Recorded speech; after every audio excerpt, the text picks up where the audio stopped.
இன்றைய முக்கிய செய்திகள். நாடு எழுச்சி நடை போட உதவும் பல்கலைக்கழகங்கள். கல்வியில் தமிழ்நாடு சிறந்து விளங்குவதாக மோடி பாராட்டு.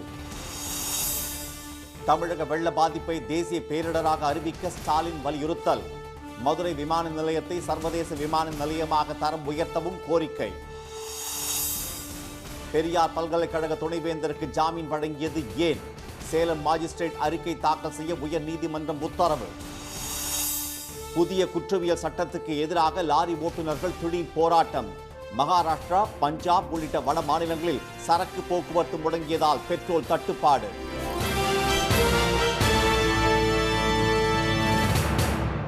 வணக்கம். பல்கலைக்கழகங்கள் துடிப்புடன் செயல்பட்டால் மட்டுமே நாடு எழுச்சியுடன் நடைபோடும் என பிரதமர் திரு மோடி தெரிவித்துள்ளார். திருச்சி பாரதிதாசன் பல்கலைக்கழக பட்டமளிப்பு விழாவில் பங்கேற்க டெல்லியிலிருந்து தனி விமானத்தில் வந்த அவரை திருச்சி விமான நிலையத்தில் ஆளுநர் திரு ஆர்.என். ரவி, முதலமைச்சர் திரு மு.க. ஸ்டாலின் உள்ளிட்டோர் வரவேற்றனர். பின்னர் சாலை மார்க்கமாக திருச்சி பாரதிதாசன் பல்கலைக்கழகத்திற்கு சென்ற பிரதமருக்கும் முதலமைச்சருக்கும் சாலையின் இருபுறமும் கூடியிருந்த மக்கள் உற்சாக வரவேற்பு அளித்தனர். அப்போது சாலையோரங்களில் பாரம்பரிய நடனங்களும் அரங்கேறின.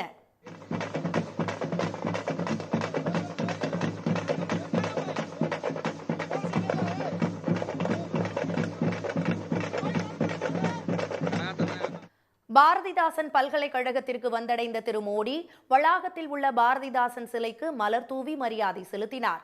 பின்னர் சிண்டிகேட் உறுப்பினர்கள் மற்றும் தங்கப்பதக்கம் பெற்ற மாணவ மாணவிகளுடன் பிரதமர், முதலமைச்சர் உள்ளிட்டோர் குழு புகைப்படம் எடுத்துக்கொண்டனர். அதனைத் தொடர்ந்து நடைபெற்ற பட்டமளிப்பு விழாவில் 33 பேருக்கு தங்கப்பதக்கங்கள் மற்றும் முனைவர் பட்டங்களை திரு மோடி வழங்கினார். இந்த நிகழ்ச்சியில் பேசிய திரு ஸ்டாலின், இந்தியாவிலேயே உயர்கல்வியில் சிறந்து விளங்கும் மாநிலம் தமிழ்நாடு என்றும் 100 ஆண்டுகளுக்கு முன்பு நீதி கட்சி காலத்தில் கல்விக்காக போடப்பட்ட விதைதான் இதற்கு காரணம் என்றும் கூறினார். இன்னார்தான் படிக்க வேண்டும் என்று இருந்த நிலையை மாற்றி அனைவருக்கும் அனைத்து விதமான வாய்ப்புகளையும் உருவாக்கி தருவதாக அவர் தெரிவித்தார். உயர்கல்விக்கான அனைத்து உள்கட்டமைப்புகளையும் உருவாக்கியதால் தான் கல்வித்துறையில் தமிழ்நாடு முன்னிலை வகிப்பதாக திரு ஸ்டாலின் சுட்டிக்காட்டினார். இந்தியாவின் தலைசிறந்த 10 கலை அறிவியல் கல்லூரிகளாக தேசிய தரவரிசையில் உள்ள 35 கல்லூரிகள் தமிழ்நாட்டில் உள்ளன. இந்தியாவின் தலைசிறந்த 100 பல்கலைக்கழகங்களில் 22 பல்கலைக்கழகங்கள் தமிழ்நாட்டில் உள்ளன. இந்தியாவின் தலைசிறந்த 100 பொறியியல் கல்லூரிகளில் 15 பொறியியல் கல்லூரிகள் தமிழ்நாட்டில் உள்ளன. 2022 மற்றும் 2023 ஆண்டுகளில் தமிழ்நாடு தேசிய தரவரிசை பட்டியலில் முதலிடம் பெற்றுள்ளது. பின்னர் உரையாற்றிய திரு மோடி, கல்வியில் சிறந்து விளங்கும் மாநிலமாக தமிழ்நாடு திகழ்வதாக கூறினார். வலிமையான நாடாக இந்தியா மாறி இருப்பதற்கு சிறப்பான பல்கலைக்கழகங்கள் இருப்பதுதான் காரணம் என்று அவர் தெரிவித்தார். Behind the rise of India today is the rise of our universities. India is setting records in economic growth at the fastest growing major economy. At the same time, our universities are also entering global rankings in record numbers. நாட்டிற்காக உழைப்பதுதான் கல்வியின் முக்கிய நோக்கம் என்று கூறிய பிரதமர், பெற்ற கல்வியையும் அறிவையும் சமூக முன்னேற்றத்திற்காக மாணவர்கள் பயன்படுத்த வேண்டும் என்று கேட்டுக்கொண்டார். புதியதோர் உலகம் செய்வோம் என்ற புரட்சி கவிஞர் பாரதிதாசன் பாடலை மேற்கோள் காட்டிய திரு மோடி, உலக நாடுகள் இந்தியாவை நம்பிக்கையுடன் பார்ப்பதாகவும் கூறினார். சென்னை மற்றும் தென் மாவட்ட வெள்ள பாதிப்பை கடுமையான இயற்கை பேரிடராக அறிவித்து உரிய நிவாரண நிதியை வழங்க வேண்டும் என முதலமைச்சர் திரு மு.க. ஸ்டாலின் வலியுறுத்தியுள்ளார்.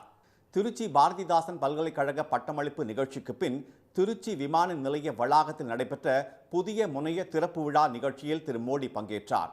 மத்திய அமைச்சர்கள் திரு ஜோதிராதித்ய சிந்தியா, திரு எல் முருகன் மற்றும் தமிழக அமைச்சர்கள் திரு கே.என். நேரு, திரு ஏவா வேலு உள்ளிட்டோர் கலந்து கொண்ட இந்த நிகழ்ச்சியில் உரையாற்றிய திரு ஸ்டாலின், மதுரை விமான நிலையத்தை பன்னாட்டு விமான நிலையமாக தரம் உயர்த்த வேண்டும் என கோரிக்கை விடுத்தார்.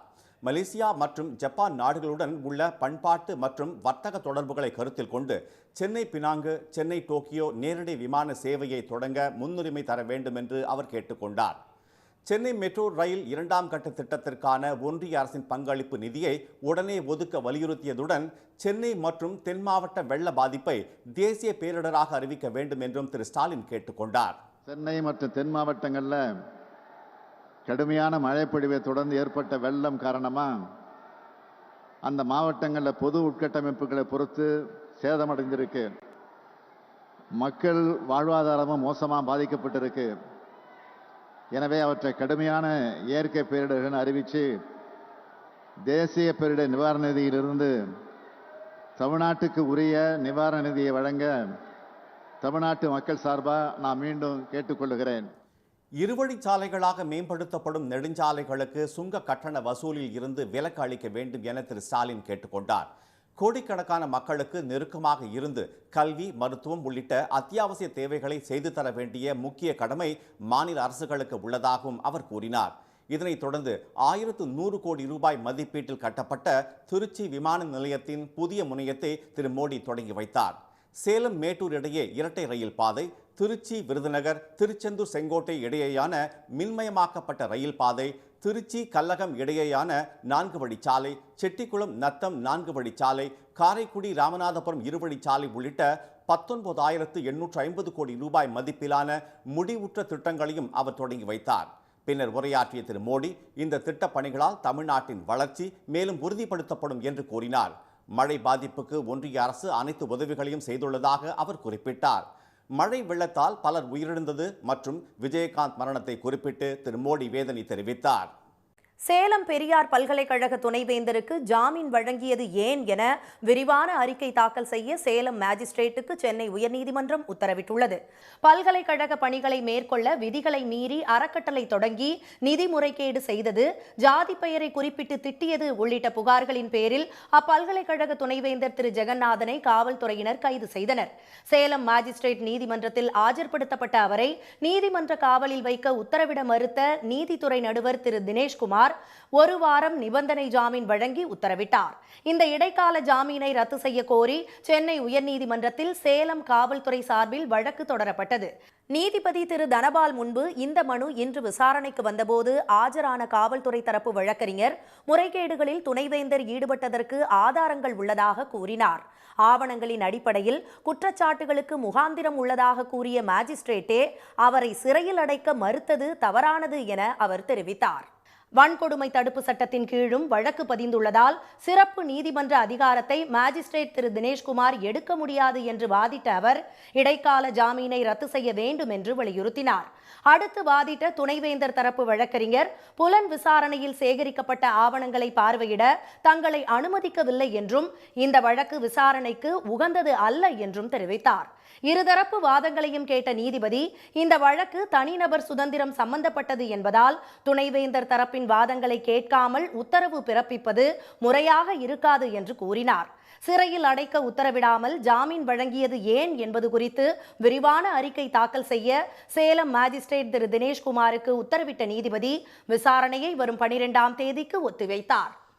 சாலை விபத்துக்கான சிறை தண்டனையை அதிகரிக்கும் புதிய சட்டத்தை எதிர்த்து வட மாநிலங்களில் லாரி ஓட்டுநர்கள் போராட்டத்தில் ஈடுபட்டுள்ளனர்.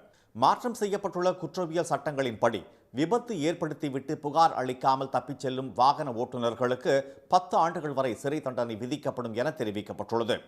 பழைய சட்ட விதிகளின்படி இந்த குற்றத்துக்கு 2 ஆண்டுகள் மட்டுமே சிறை தண்டனை விதிக்கப்பட்டது.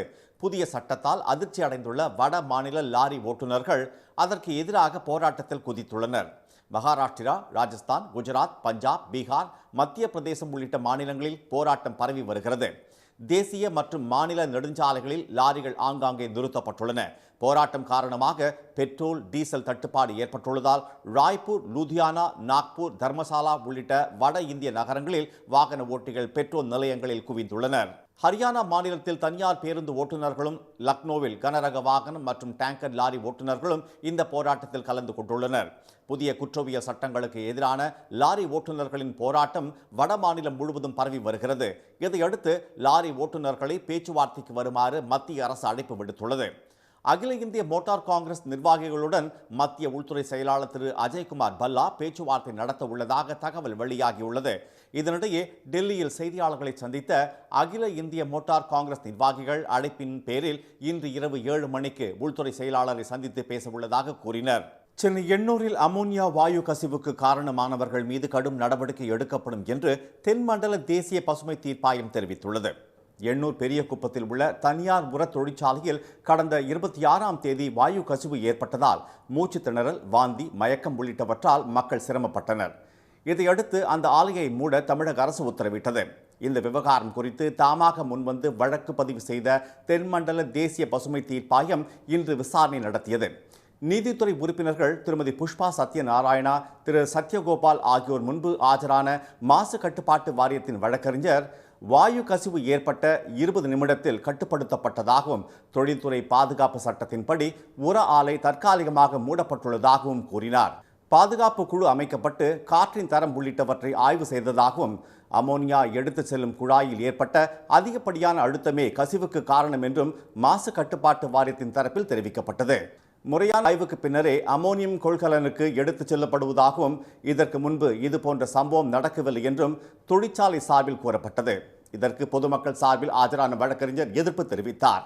2021ஆம் ஆண்டு இதுபோன்ற சம்பவம் நடந்ததில் 120 பேர் பாதிக்கப்பட்டதாக அவர் கூறினார். அனைத்து தரப்பு வாதங்களையும் கேட்ட உறுப்பினர்கள் விபத்து நடப்பதற்கு முன் மாசு கட்டுப்பாட்டு வாரியமும் ஆலை நிர்வாகமும் ஏன் நடவடிக்கை எடுக்கவில்லை என்று கேள்வி எழுப்பினார். வாயு கசிவுக்கு யார் காரணமாக இருந்தாலும் கடும் நடவடிக்கை எடுக்கப்படும் என்று அவர்கள் எச்சரித்தனர். இந்த விவகாரம் குறித்து கடல்சார் வாரியம், மீன்வளத்துறை, தொழில் பாதுகாப்புத்துறை ஆகியவை இணைந்து அறிக்கை தாக்கல் செய்ய உத்தரவிட்ட நீதித்துறை உறுப்பினர்கள் விசாரணையை 8ஆம் தேதிக்கு ஒத்திவைத்தனர். கிளாம்பாக்கம் பேருந்து நிலையத்தில் அடிப்படை வசதிகள் பொங்கலுக்குள் மேம்படுத்தப்படும் என்று CMDA அமைச்சர் திரு சேகர் பாபு தெரிவித்துள்ளார். சென்னை கல்யாணபுரத்தில் தமிழ்நாடு நகர்ப்புற வாழ்விட மேம்பாட்டு வாரியத்தின் சார்பில் கட்டப்பட்டுள்ள அடுக்குமாடி குடியிருப்பை அவரும் திமுக MP திரு தயாநிதி மாறனும் இன்று ஆய்வு செய்தனர். பின்னர் செய்தியாளர்களிடம் பேசிய திரு தயாநிதி மாறன், தை 1 தேதிக்குள் அடுக்குமாடி குடியிருப்புகள் ஒதுக்கீடு பெற்றவர்களுக்கு வழங்கப்படும் என்றார். பின்னர் பேசிய திரு சேகர் பாபு, கிளாம்பாக்கம் நிலையத்தில் குடிநீர் தட்டுப்பாடு உள்ளதாக கூறப்படுவது உண்மையல்ல என்றார். நேற்று இரவு மாத்திரம் 10,000 பயணிகள் பயணித்திருக்கின்றார்கள். அவர்களுடைய தேவைகளை எல்லாம் அறிந்து உடனுக்குடன் நிவர்த்தி செய்திருக்கின்றோம். 2-3 நாட்களில் முழுமையாக அங்கே இருக்கின்ற குறைகள் அனைத்தும் நிவர்த்தி செய்யப்படும்.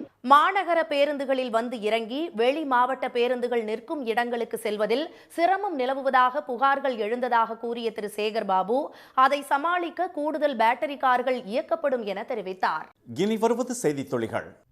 வட மாநிலங்களில் கடும் பனியால் இயல்பு வாழ்க்கை கடுமையாக பாதிக்கப்பட்டுள்ளது. டெல்லியில் கடும் பனிமூட்டம் காரணமாக 26 ரயில்கள் தாமதமாக இயக்கப்பட்டன. வரும் 11ஆம் தேதி வரை குளிர் அதிகரிக்கும் என இந்திய வானிலை மையம் எச்சரித்துள்ளது. கடந்த மாதத்திற்கான GST வருவாய் 3 மாதங்களில் இல்லாத அளவிற்கு குறைந்து 1,64,882 கோடி ரூபாயாக உள்ளதாக மத்திய நிதியமைச்சகம் தெரிவித்துள்ளது. எனினும் தொடர்ந்து 7வது மாதமாக 1,60,000 கோடி ரூபாய்க்கு மேல் வசூலாகி இருப்பது குறிப்பிடத்தக்கது. சென்னை, கோவை, ஈரோடு, விருதுநகர், நாமக்கல் உள்ளிட்ட மாவட்டங்களில் 20க்கும் மேற்பட்ட இடங்களில் கட்டுமான நிறுவனங்கள் மற்றும் உரிமையாளர்களின் வீடுகளில் வருமான வரித்துறை சோதனை நடைபெற்று வருகிறது. சென்னையில் அமைந்தகரை, கீழ்ப்பாக்கம், எழும்பூர் ஆகிய இடங்களில் சோதனை நடைபெறுகிறது. சோதனை நடைபெற்று வரும் ஈரோட்டை சேர்ந்த CMK ப்ராஜெக்ட் நிறுவனம் முன்னாள் முதலமைச்சர் ஜெயலலிதா நினைவிட கட்டுமான பணியை மேற்கொண்டது. கொச்சியில் வருமான வரித்துறை அலுவலகம் மற்றும் மெட்ரோ ரயில் தொடர்பான ஒப்பந்தங்களையும் இந்நிறுவனம் மேற்கொண்டுள்ளது குறிப்பிடத்தக்கது.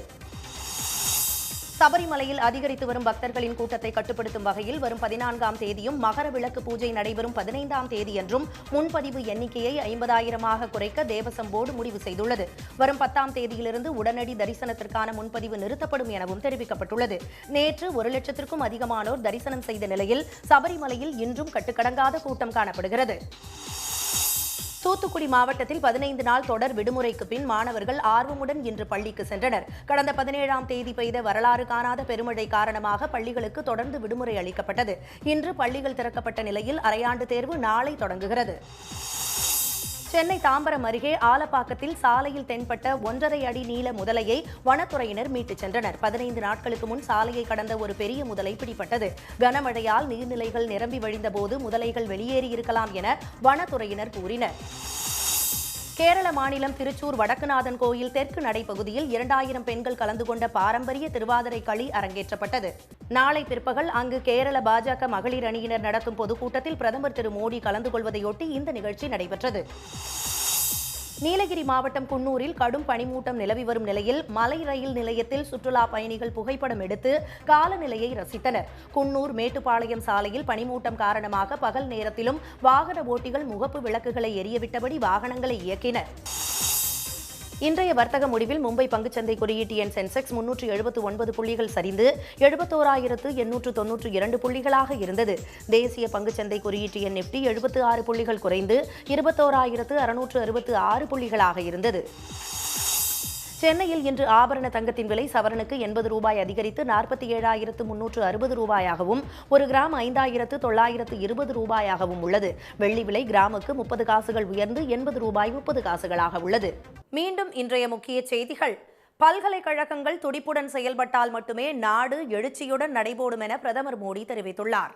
சென்னை மற்றும் தென் மாவட்ட வெள்ள பாதிப்பை கடுமையான இயற்கை பேரிடராக அறிவித்து உரிய நிவாரண நிதியை வழங்க வேண்டும் என முதலமைச்சர் ஸ்டாலின் வலியுறுத்தியுள்ளார். சேலம் பெரியார் பல்கலைக்கழக துணைவேந்தருக்கு ஜாமீன் வழங்கியது ஏன் என விரிவான அறிக்கை தாக்கல் செய்ய சேலம் மாஜிஸ்ட்ரேட்டுக்கு உயர்நீதிமன்றம் உத்தரவிட்டுள்ளது. இத்துடன் இந்த செய்திகள் நிறைவடைந்தன. மீண்டும் சன் டிவியில் செய்திகள் காலை 7:30 மணிக்கு. செய்திகளை உடனுக்குடன் தெரிந்து கொள்ள சன் நியூஸ் தொலைக்காட்சியை பாருங்கள். வணக்கம். வணக்கம்.